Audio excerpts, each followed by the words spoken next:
This training is regarding students with disabilities. I'm blind, not deaf. The servers always speak so loudly when I place my order.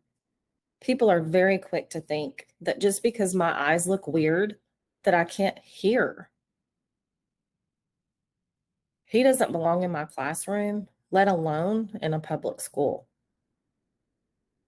They need to supervise their kids. Special education teachers are called special for a reason. You know what I mean? These statements are stigmatizing and hurtful. Consider these statements as you progress through this training. Are the comments kind? Are they helpful? Our why. Tullahoma City Schools exist to provide challenging and innovative experiences that support each student's academic, social, and emotional development, preparing them to live with integrity and a sustained passion for learning. Notice that the statement says each student, not some students or the rich students or the normal students. Do the comments on the previous slide align with this statement? As far back as the 1800s, people with disabilities were set apart or marginalized for their appearance or their learning difficulties. In the 1920s, World War I veterans with disabilities increased their expectations of the government. The 1930s brought improvements in technology and government assistance. Self-reliance and self-sufficiency of individuals with disabilities improved as a result of these developments. In the 40s and 50s, World War II veterans increased pressure on the government as well to obtain financial assistance and other assistance for them for their rehabilitation after their injuries sustained in battle. The 1960s brought on the civil rights movement, which also helped individuals with disabilities. In 1973, the first disability legislation passed. The Rehabilitation Act passed, providing equal opportunity for individuals in federally funded programs. More progression occurred 2 years later with the Education Act for all handicapped children. This law was renamed the Individuals with Disabilities Education Act, or IDEA, in 1990. This is also the time when the Americans with Disabilities Act was passed. We will discuss some of these laws in more detail in a few minutes. The laws that were just shared drive everything when it comes to students with special needs. Our federal and state departments of education typically communicate these laws and policies so that we can reach the needs of all students here within Tullahoma City Schools. A person's disability is not necessarily something you can see. Every disability and person with a disability is different. We have 16 educational disability categories here in Tennessee. You can see that the disabilities with the highest incidence are specific learning disability, speech or language impairment, and other health impairment. Remember what we learned about most disabilities not being visible. This is why. In Tennessee, we can see that our students with the most severe disabilities are the least engaged population after high school. We will revisit this on a later slide. In our district, we have approximately 20% of our entire student population with a disability. This number includes students with individualized education plans, or IEPs, and students with Section 504 plans. You can see the breakdown of those two categories here. So let's revisit those educational laws. If a student qualifies for one of our 16 disability categories mentioned earlier, then they need an IEP. The components of the IEP will be reviewed later.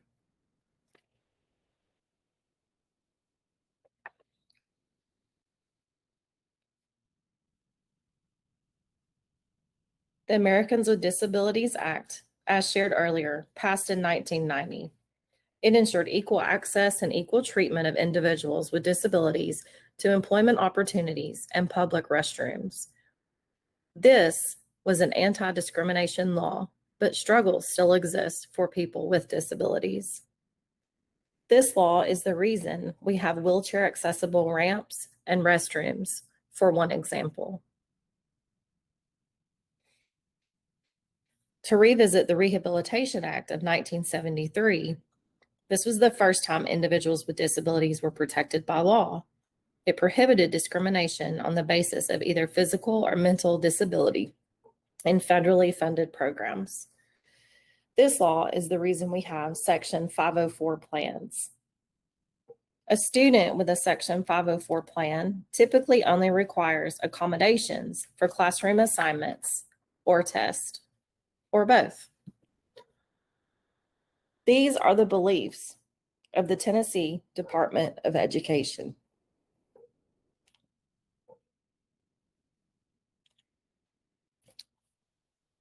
The Individuals with Disabilities Education Act, or IDEA, ensures free and appropriate public education, basically and mostly within the least restrictive environment, along a continuum of services, with use of inclusive practices. The Tennessee Department of Education has provided a framework for special educators to make decisions based upon these principles. What is the LRE? The LRE is the regular classroom. The LRE follows the least dangerous assumption. The least dangerous assumption states that in the absence of absolute evidence, it is essential to make the assumption that if proven to be false, would be least dangerous to the individual. Therefore, IEP teams should operate from the criterion of least dangerous assumption by considering the least restrictive setting, which is general education first for all students, regardless of disability, before considering more restrictive settings. Evidence and data collected should be discussed before making the determination that a student requires a more restrictive setting at each IEP meeting. No benefit, marginal benefit, or disruptive force must be proven. This graphic demonstrates the continuum of services, ranging from the general education setting to the most restrictive placement, which would be a student's home or hospital placement. This particular graphic has combined the special education curriculum with the response to intervention model.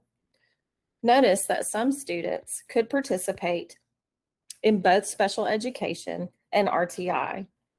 According to the Speech Language Hearing Association, 80% of students with a specific learning disability also have a language impairment. This could explain much of the overlap of services.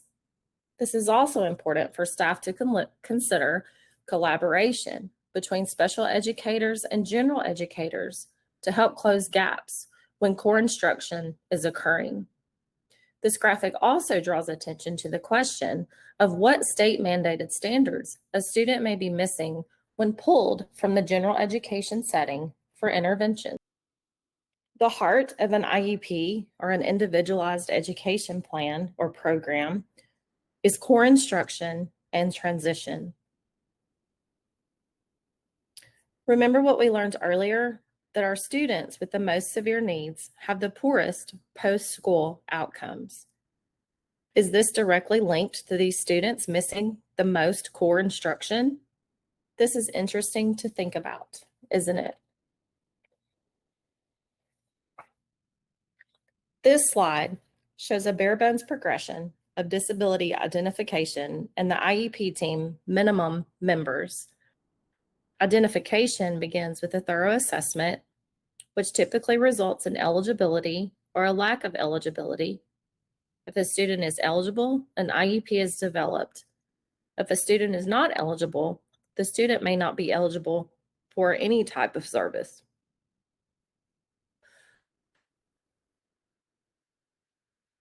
In some situations, a student is eligible for a Section 504 plan. You can see the IEP team minimum members listed here.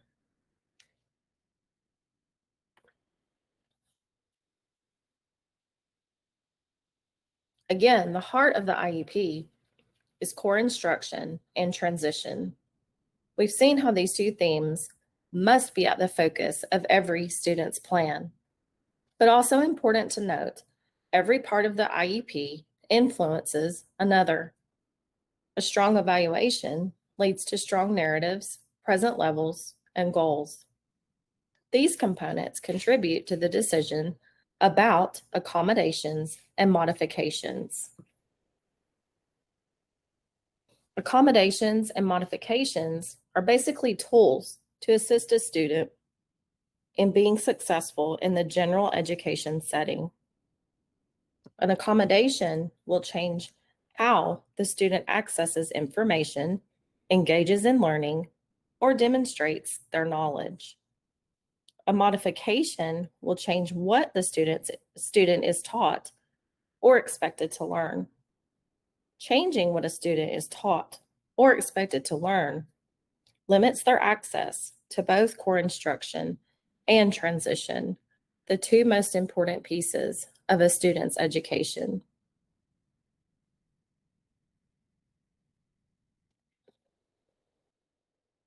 So, what are the expectations for employees when it comes to students with disabilities? Don't make negative assumptions about any student's abilities or disabilities. Remember, each student is different. Get to know our students who have disabilities and try to form a friendly relationship with them. Use person-first language. Talk about the student with autism, not the autistic kid. Help with behavior only when asked to do so, or in emergency situations. If you see something such as mistreatment of a student with a disability, say something. Ensure confidentiality as expected. We hope that you've benefited from this training about students with disabilities. Read the statements that were shared at the beginning of the presentation and reflect on the Tullahoma City Schools mission. If you have any questions or concerns, please reach out to the Office of Special Education. We're located at the Community School Services Building at this address,